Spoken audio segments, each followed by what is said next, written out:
Talk golden to me. It's my dream to have a golden beard. Younger but looks older. I'll even try a squat. Here we go. Talk golden to me. The 6 of clubs. The golden. Welcome to another episode of the Talk Golden to Me video podcast show. Your host, Evan Golden. I got the golden hat going on, Golden TV. I'm just feeling it. I had to look my best because in-house I have the celebrity makeup artist, the makeup artist to the stars. Mr. Tim Quinn is in the studio today. We're excited to have you. So much to talk about with tips and trends and what to do, what not to do with makeup. And I know you've been just... I have to add the word humanitarian to your name because you've just done, you're doing so many amazing things for the community, and we want to get into it all. So Tim Quinn is here with us in the studio. Came very far. He's looking tan. He's looking fine. He's going to be dancing in a ballroom battle to raise money for the George Snow Foundation this upcoming weekend. So many things going on with him. I'm excited to cover it all and talk about it all. Tim, welcome, sir, to the show. Feeling good? Looking good? Thank you. Yeah, I'm delighted. Thank you for reaching out to me. Of course, Tim. We wanted to talk about you because you kind of had all the elements that we kind of look for when we're looking for our guest. Us, we really want to maintain kind of committed to the community, and you really emphasize that. And let's talk a little bit about how you've kind of became a humanitarian. It seems that when you're not putting makeup on celebrities, you're constantly giving back to the needy. Is that kind of your aspiration? Is that your mission now? It definitely is. I think that it came about from a fight I had with cancer 12 years ago. And I, when I came through, and I was really very sick. Like, I was told maybe I'd never walk again kind of situation. I decided, I do this job, and it seemed kind of silly to me. But when I realized the value, because while I was in the hospital for 9 weeks, off and on, having chemo, radiation, surgeries, all this. The devastating effects of treatment, more on women, but on men too, and children, which really, touched me. I realized that what I do would made people feel themselves again for a moment, and kind of took you outside of this battle, So I've kind of left that world. I'm very fortunate I get to do the job I do, but it also provides me the opportunity to do what I love doing. Wow. So cancer survivor, now an advocate. Right. What kind of cancer did you have? So I had testicular cancer in my pelvis, which is now I've become such an expert on cancers, but I didn't know you could have breast cancer in your bones. It's the type of cancer and where it manifests itself. And of course, it's, like everything else, when you catch it, what kind of treatment you have access to. We're very fortunate here that we have an amazing cancer center. I was treated in Boston because I lived there part-time, and had terrific friends who I reached out to, because men don't do that. I surround myself with women. Women are very much about, their tribe. Men zip it, nobody talks. Except for after 9 weeks, when I still kind of, in my head, I still looked good. And everybody else, the other guys who were being treated with different cancers, weren't looking as well. All of a sudden they were at my door what exactly do you do? Why'd your skin look like that? Because it does everything. You lose weight, you lose your hair, you lose your skin tone, you lose texture. From chemo, though. Yeah. Did you know you were feeling different? What made you kind of... Silly, I had I used to run. I don't really run anymore. I had neuropathy, in my left leg, neurotic pain. I went to the doctor, and they said it was probably from traveling so much, sitting on an airplane. They called it coach class syndrome at one point. So I took a little, muscle relaxer for a bit, but I was in Paris for Fashion Week and my leg collapsed. Oh my gosh. Literally pulled the bar out of couldn't the walk. shower. Couldn't move. Had to be flown home, the whole bit. It took a while, actually, because, again, I didn't know enough about, cancers, and finding the right diagnosis and the right doctor, which was really important, finding somebody who totally gets you, because if I listened to the first surgeon, they were going to cut the tumor out, I wouldn't have use of my legs. So, it's a lot of stuff.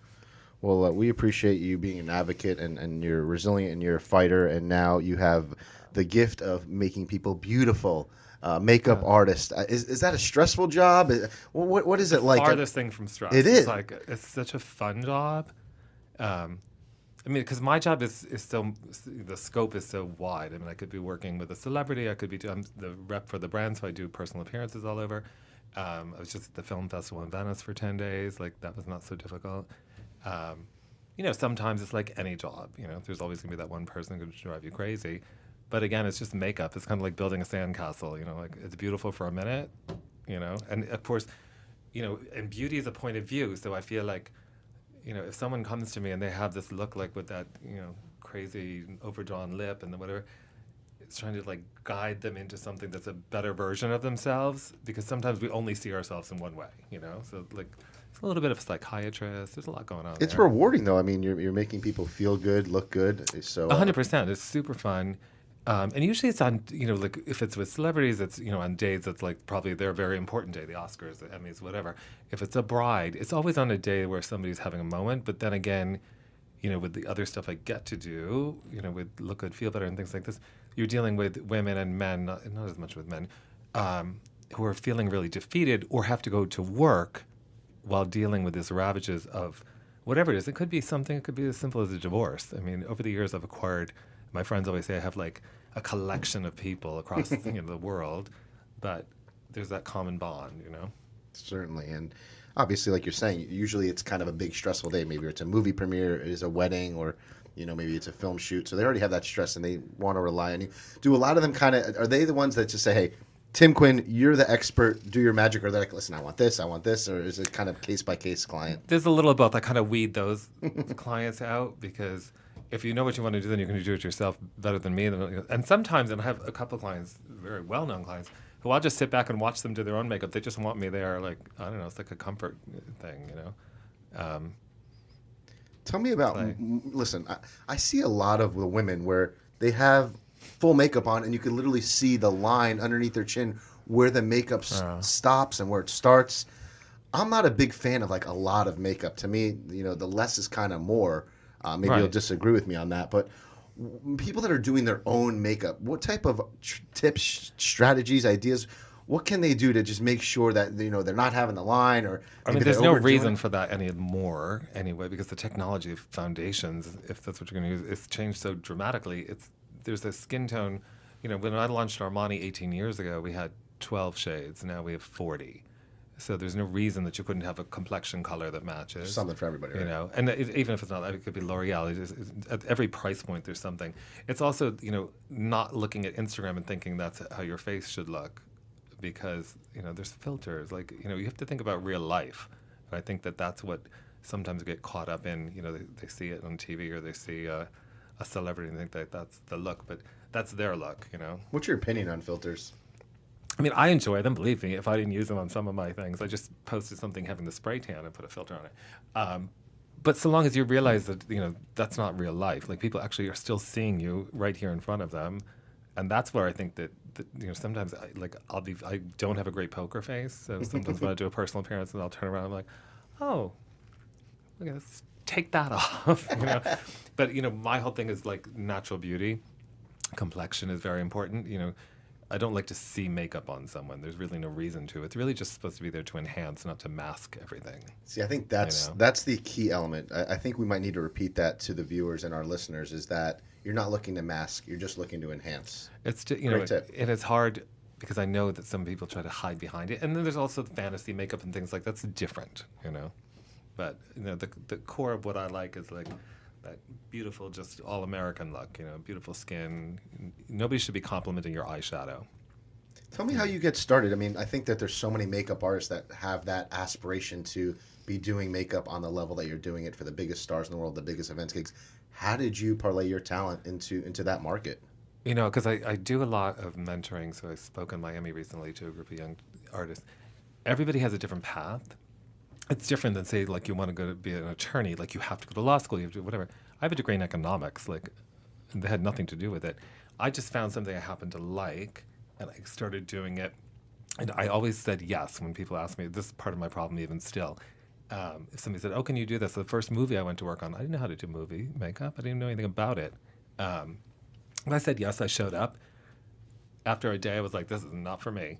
Because there's a lot of waiting around, you know, and some people want to do that.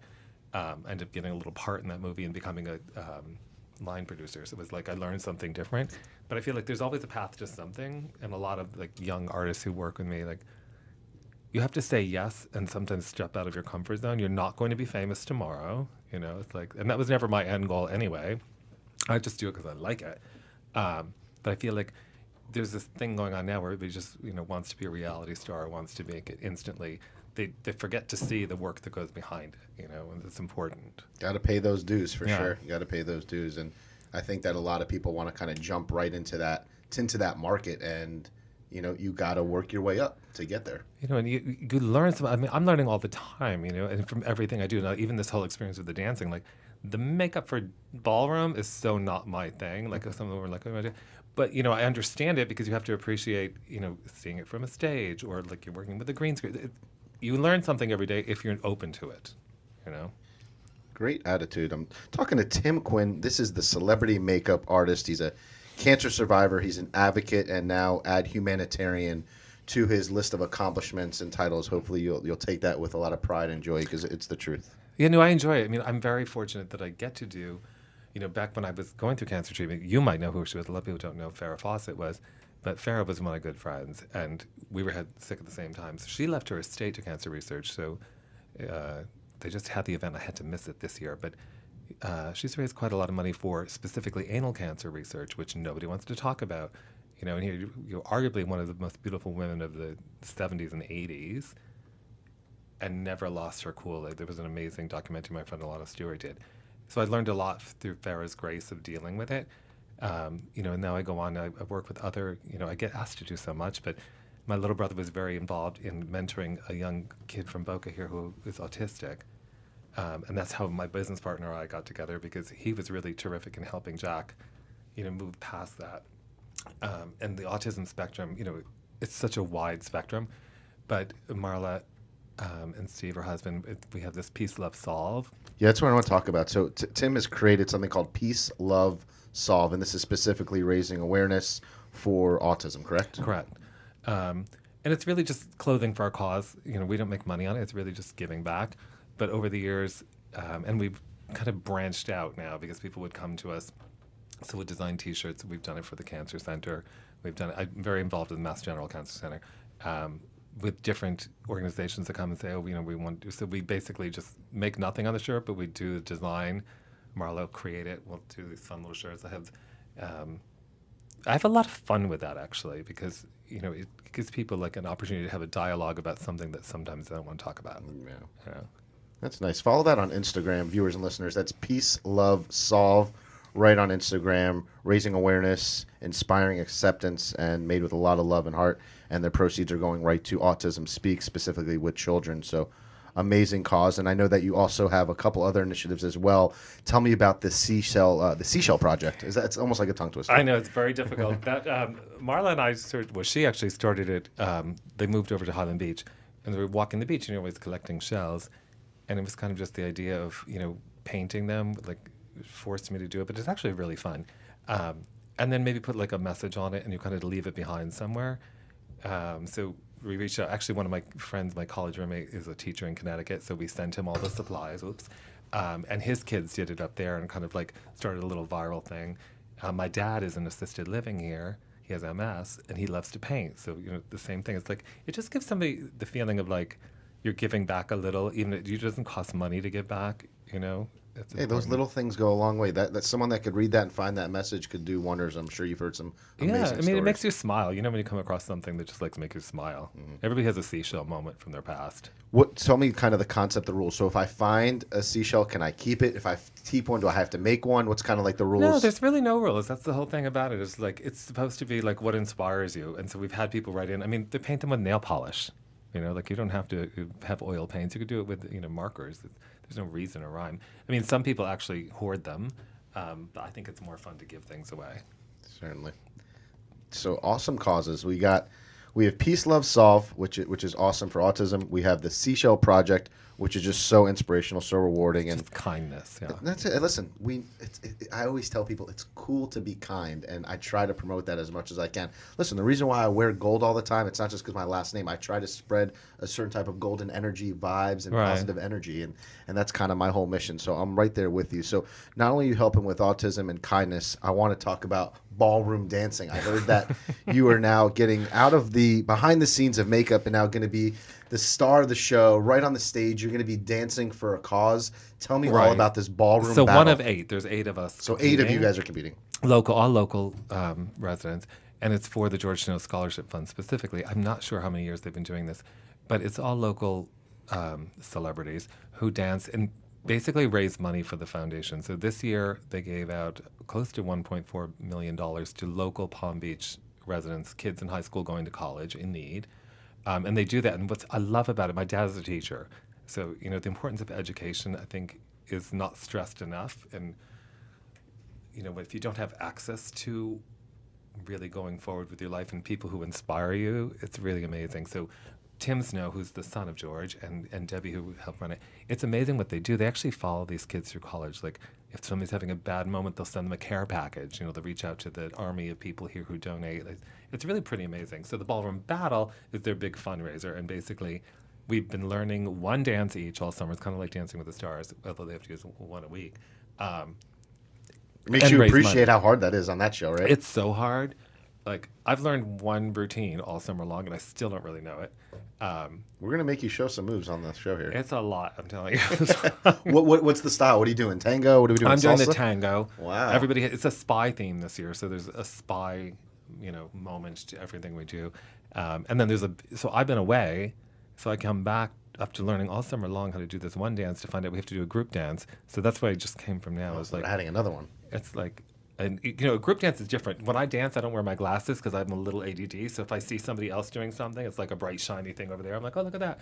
So now with like 40 people on the dance floor, I'm like, oh, there's a lot. If you make some mistakes, they won't see. There's a lot of people moving. But it's supposed to be like, we're not looking to, Of course. All for fun and all for a great cause. They're putting the fun in fundraiser. I want all our viewers and listeners to actually go to ballroombattle.com, and you could actually donate right on the website to support Tim Quinn and his mission, and obviously a great cause. So I'm going to try to attend that event because I got to see you move out there. That's going to be a lot of fun. Yeah, I'm actually looking forward to it. I guess there's like 800 people this year. It's at the Boca Raton Resort. 800 people watching you move. But again, I won't have my glasses on, so I can't see them. So you won't see nothing. It's fine. The lights will be in your eyes. I know.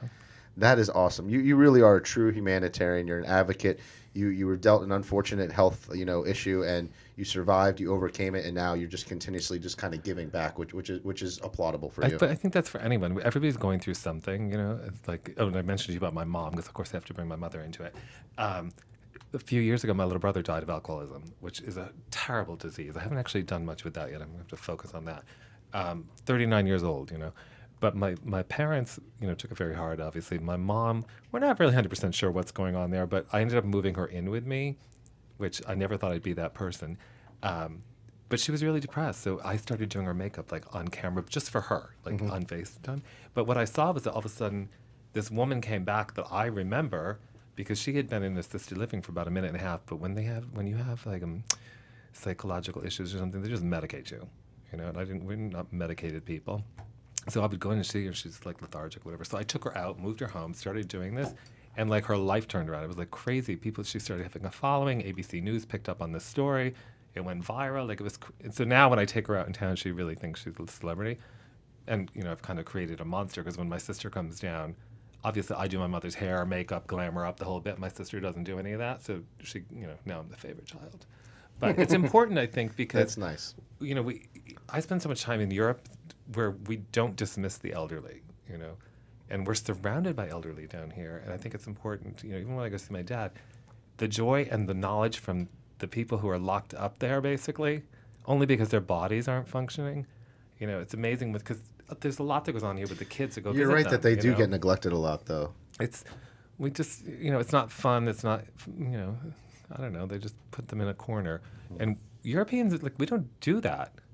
Here, like, you go to Europe, they embrace everything. You bring their grandmother to dinner, the kids. They don't care if they throw them on the floor. Here, if it's not pretty, you put it in a corner, And I think it's really difficult. But it's a shame. There's a lot that goes on here with the groups that I've met through the Ballroom Battle that, support that with memory loss. And it's like amazing stuff that happens in this community. Yeah, I think that you really see a lot of people here that, we've had blessed lives. It's an upper echelon community, and we are trying to give back to the less fortunate and make a difference, touch some hearts, change some lives. That's an inspirational story. Just what some makeup, a little makeover could do to someone's psyche. It's not just the physical. It's kind of the mental enhancements that you're giving. It does, you don't and think you know about what it is that. too. It's touch. It's human. Like actually spending a few minutes with somebody, because I get that a lot even when I do makeup. I do these personal appearances where we did an event in Texas. We sold $100,000 in 2 days. It was a crazy event, but the people will suck you into their story, and all somebody wants is a little attention, somebody to acknowledge them, And I see that a lot at every level. Doesn't matter if you're driving a Bentley or coming on the bus. We're talking here to Tim Quinn, celebrity makeup artist. I got to drop a couple names here because this man has done makeup for, I mean, it's an endless list of names from Glenn Close, Gwen Stefani, Hilary Swank, Brooke Shields, Brittany Snow. I got to hear a little bit, from Tina Turner, Uma Thurman. The list just goes on and on of just Tina was an amazing moment, actually. Tell us a little bit about that. She was like, so we were doing a show in Beijing, and You get to travel everywhere, huh? yeah, sometimes it's a little much, but that it's exciting. And when I got there, normally I do the backstage makeup, but Tina Turner's really good friends with Mr. Armani, so she was the guest of honor. So they were like, "Oh, could you go to her room do her makeup? Would you mind?" I'm like, "Would I mind?" Of course I'll go. But it was everything you wanted. You walked in and she had the Louis Vuitton, I don't even know how many trunks with the wigs in them, and the music. Her husband was playing her music, and she was just the vibe you wanted to be. Like when something's magical like that, it was not disappointing. So I really did enjoy my time. And of course, when we went to leave, she was like, "Oh, you can ride with us to the show." But I wasn't dressed up, I was just doing makeup, So of course we pull up, and she's like, "Well, you have to come in, but you can't let Mr. Armani see you without a jacket." I'm like, I love that. There's just a certain elegance, but she was certainly one of my favorites. I mean, Glenn Close, the same thing. The first time I met her, I went to her house upstate. I'm like, oh my God, she's cooking. All I could flash back up on the bunny, Because usually if you do makeup, it's not one and done. You're kind of staying with them for touch-ups throughout the night, right? Or throughout the show. Yeah, I've been lucky because I've forged relationships with a lot of these women. So, Maria Shriver, when she was the First Lady of California, we did a lot with her then. I met the most incredible women there. And, I continued. It's funny how the worlds collide.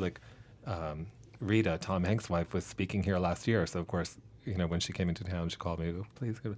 And I met her the first time with Maria all those years ago. But the world's pretty small, Certainly. There's a few that I never need to see again. I mean, the list of just celebrity women here is pretty incredible. I could just keep name dropping here. Olivia Munn, Minnie Driver, Vanessa Simmons, Victoria Beckham, Deborah Messing, Diane Lane. Any of these names just kind of Deborah, back a story, I just remember? saw her again. She launched, so when I launched Armani Beauty 18 years ago in LA, she was one of the co-hosts with me for the launch party. And then, of course, Will and Grace was such a big show then. And now I hadn't seen her for quite some time, and now, of course, the show's back on the air, blah, blah, blah. So I was doing a celebrity event in LA in August, and she came up behind me, scared the life out of me. But, we had that moment of, nothing had changed. I probably hadn't seen her in 15 years. Kerry Washington was there. Women who were just, the same like everybody else, You see somebody you were friends with or you worked with 10 years from now, that's you just jump back into the conversation. It's no different. Is there a celebrity that is on your bucket list? I have to do her makeup. I mean, I really couldn't. You don't get really You don't really get starstruck. I mean, look, when you're working with these A-list in this class. No, I can't really think of anyone that would blow me away. It's whatever. Maybe not even Madonna because I've met her before. Yeah. I mean, I've been pretty fortunate all across the world. I'm very excited though because Tuesday I'm going back to New York. So one of my dear friends who actually helped me through my whole cancer battle was Andrea Mitchell, who's the NBC foreign correspondent. Now I was an economics major, so her husband Alan Greenspan was a god to me in college.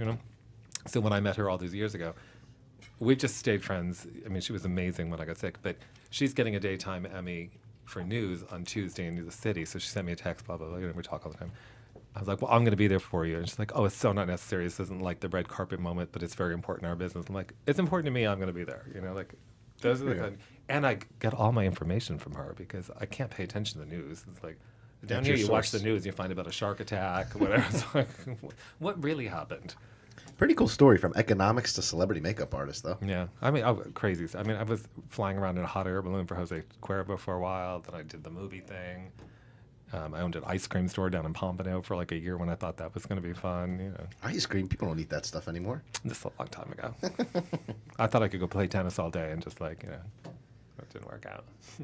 Any other tips or trends? You see a lot of people making mistakes with makeup right now. You were talking earlier about it's more about enhancing and not masking, which I think is a great tip. What are people doing wrong that you just constantly keep seeing? And you're like, oh, I can't believe they're still doing that. I think that it's they get caught up in trying to recreate themselves into someone else. I think especially with makeup, it's one thing if you're doing that for a reason, but if you're just trying to make yourself look better and you don't have a clear picture of who you are, you suddenly become somebody else by trying to do like giant eyebrows when you know that's not your look, or changing your complexion color. You know, it's like an assessment of, you know, what you really look like and what you want to look like, and is it reality? Like, I always say that even when we see the fashions come down, because we do the fashion shows every year. You know, what you see on the runway is just an inspiration. It doesn't mean you have to take it literally. You know, so if some of those outfits and makeup was they're a little out there. I mean, that doesn't mean you want to wear it to the grocery store, you know, or maybe you do. It's fine. But like even with color trends, because you know, like neons would come in and come out, whatever. But you know, there's a age appropriateness sometimes. There's there's a lot you have to kind of like navigate, and sometimes you can't rely on your friends, because sometimes your friends don't want you looking any better than them. So that's not nice. well, that's just how the world works, you know. Come on, people gotta be supporting their friends. You know, Or you need new friends if those are the ones you have. Listen, someone's successful in your circle, you're gonna benefit from it. So I just had this conversation with a couple of kids I've been mentoring. I'm like, you know, somebody said that to me years ago when I was a broker. I was a broker at Merrill Lynch for like a minute. It was not for me. But the two women who were women brokers at the time that I kind of like latched onto said to me, you've got to lose your friends, because we've been watching how they are with you. They don't want to see you do any better.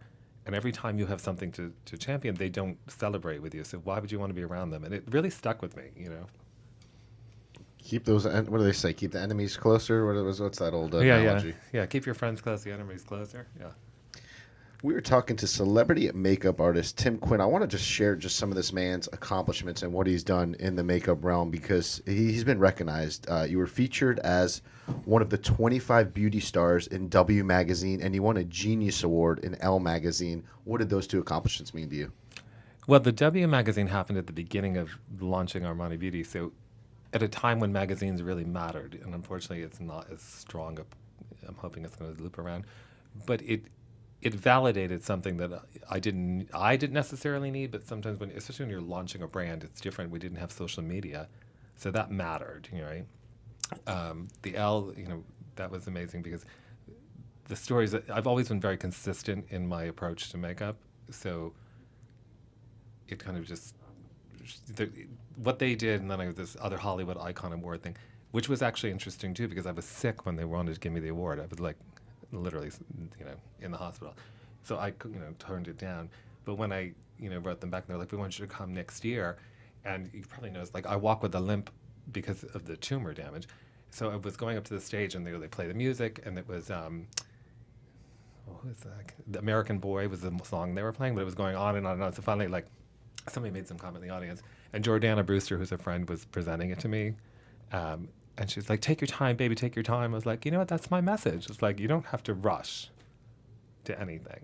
And Tim Snow said it today in rehearsal, like the next couple of days, like just enjoy the process, because when it's over, you have your memories. We always ask our guests to kind of share some words of wisdom, some golden nuggets, I like to call them. So those are some good ones. Anything else you could share with our viewers and listeners? Because you've had a fulfillment life here, and you've done a lot of things, you experienced a lot, and you've overcome a lot as well. Any other words of wisdom, golden nuggets to share with our viewers? Well, I tell so every year I do a beauty summit for like 500 makeup artists that work for us across the country. So I think it was last year we were talking about the importance of giving back, and a lot of them had questions about, like, you don't have to have money to give back. Giving back your time is more important sometimes than just writing a check. But what I did say to them, and I really meant it, was, you have to live by your word. And if you say you're going to do something, show up and be present. And I think that it kind of resonated with them, because it's very easy. I see it all the time now. People show up, but they're not really there because they're all on their phone, or you're invited to do something. You say you're going to do it, show up, put that down, and like be in the moment you're in, because you miss a lot of magic if you're not.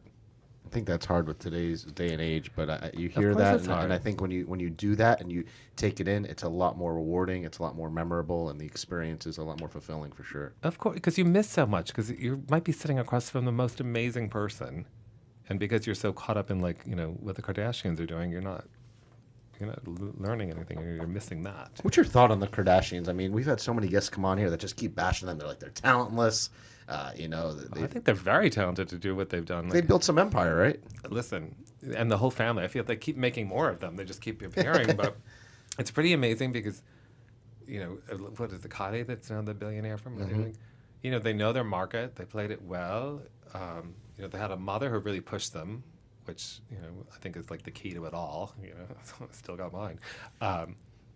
Yeah, there's nothing wrong with, I feel like there's room for everybody, you know what I mean? Like, do your thing. Well, that's a thing. I think that, you talked about earlier about, some of your friends not being happy for you or not encouraging you or not supporting you is, there's enough food on the table is kind of like an analogy where there's enough for everyone to be successful and win and accomplish what you're looking to do, So I think that people need to stop sending negative energy to their friends or their peers or their competitors and kind of focus on just positive energy for themselves.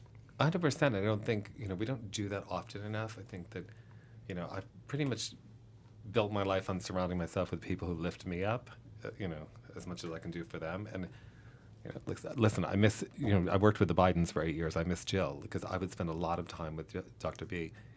She just wrote a book about just life lessons. And that's what we don't do as much in this world anymore. That's why I like to go hang out with my dad and play Rummy Cube, which is mindless, but not really, because while you're playing this game, you have a conversation, What was it like working with Kim Cattrall? We have a lot of Sex and the City fans. Oh, gosh, she was amazing. I loved her. Well, I still love her, but that was at the height of that show. That was like insanity. We took her to Milan for Fashion Week, and it was just,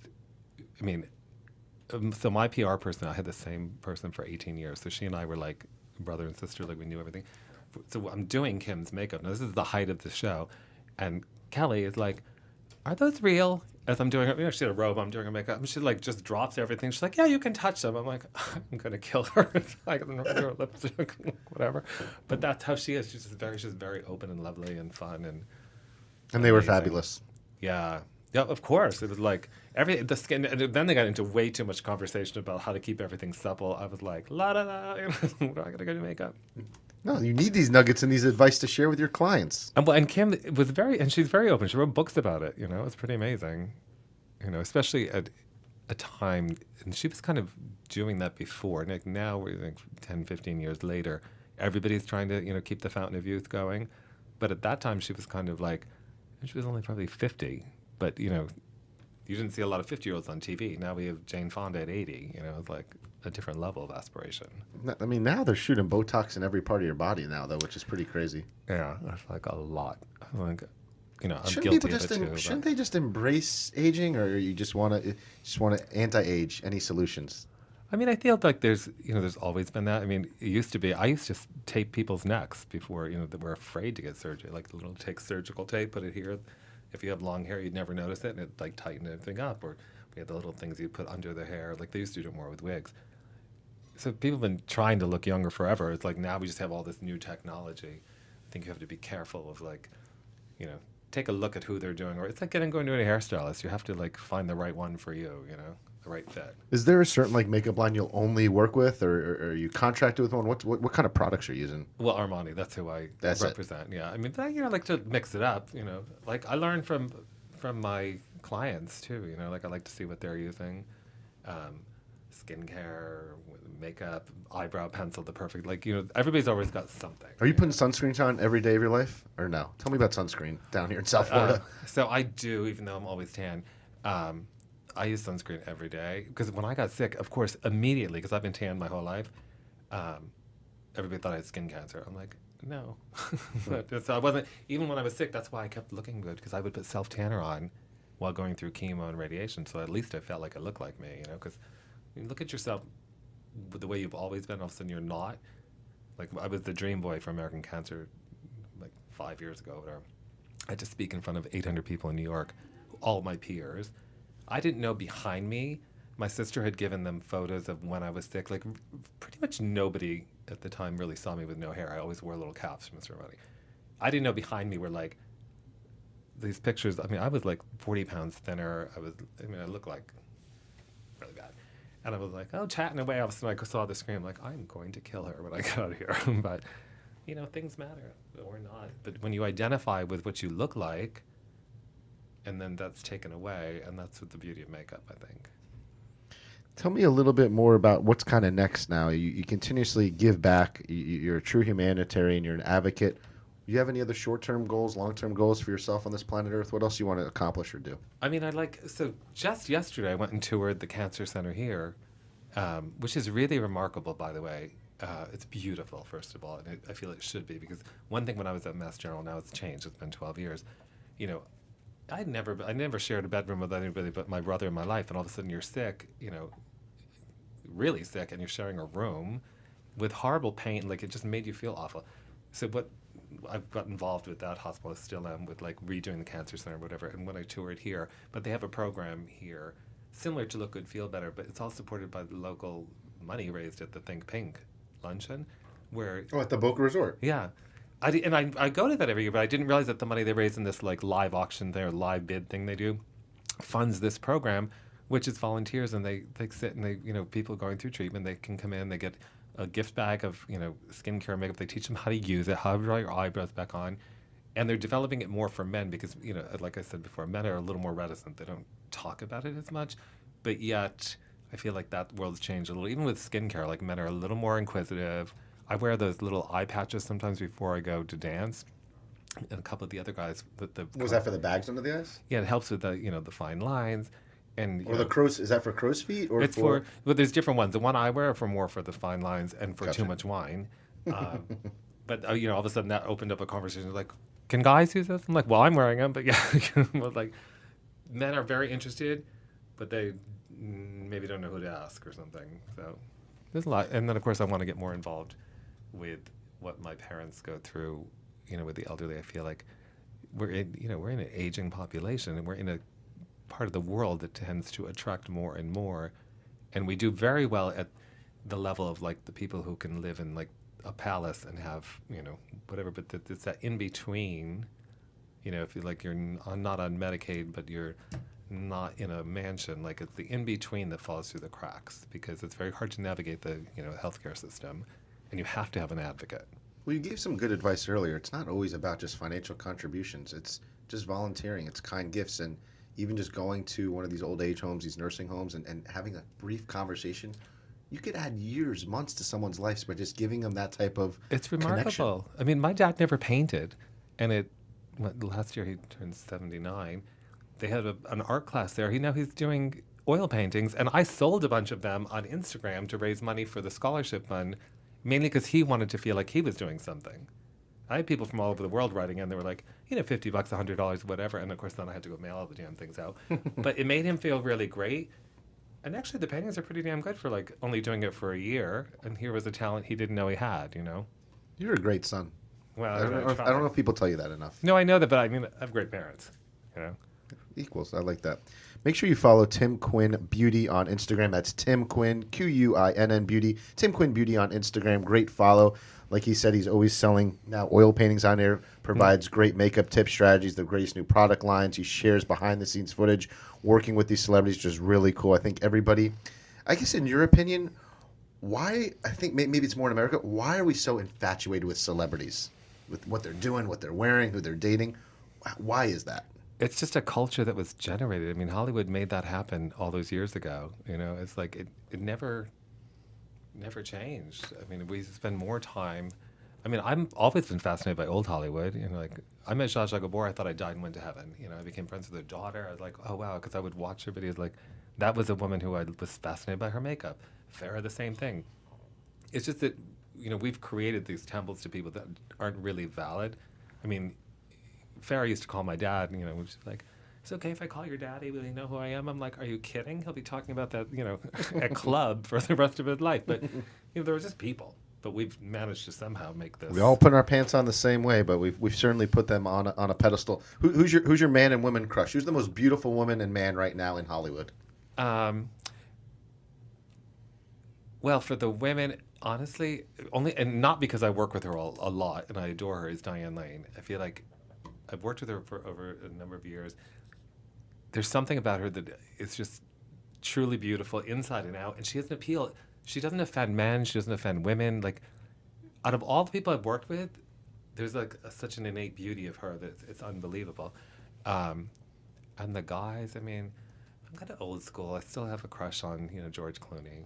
Yeah. Hey, sexiest man alive. He's still keeping that title, I think. Mm-hmm. And George Hamilton, of course, was my idol. So Kind of look like him a little bit. morphing into him. That's a compliment. That's another handsome man. Well, we appreciate your time coming in today. We're going to wish you best of luck at the Ballroom Battle. You. Break a leg. And I want you to be a shining star. win over that crowd and be fearless out there. Are we losing the shirt? What are you doing on the stage? I know you got some surprises for us. No, you know what? So the dance where I didn't get into, like, I'm dancing a tango that's very, like, powerful. So I wanted to wear a tuxedo, but the dancewear feature, like when you go online and like look to buy this stuff, it's all like that, like it's not me. And I did wear something to one rehearsal. And one of the women who knows me for a long time was like, "That's the cheapest fabric ever." That I heard that in my head, like whatever. So I took like a $3,000 cashmere Armani tuxedo to a tailor and had them basically cut the underarm out, because the interesting thing with dance is that a normal jacket won't move, like the whole thing moves with you. So all those clothes, really, you just need the stretch here, because you think about it, like when you're wearing a suit, like it is kind of like confining. Restricting it. So by moving that, and I thought I was going to ruin it, like you can't even tell. So I'm so happy because I'll feel more like me in that than I will in like a $500 thing you buy from China. Well, we can't wait to see you move. Make sure you go support him. Go right to his Instagram. That will direct you to everything. So if you go to Tim Quinn Beauty, that will bring you to everything from his Ballroom Battle dance competition that's going on to his Seashell Love Project and Peace, Love, Solve, correct? Peace, Love, Solve. Peace, Love, Solve. So awesome initiatives. I really appreciate what you're doing for our country, for our community, for the less fortunate.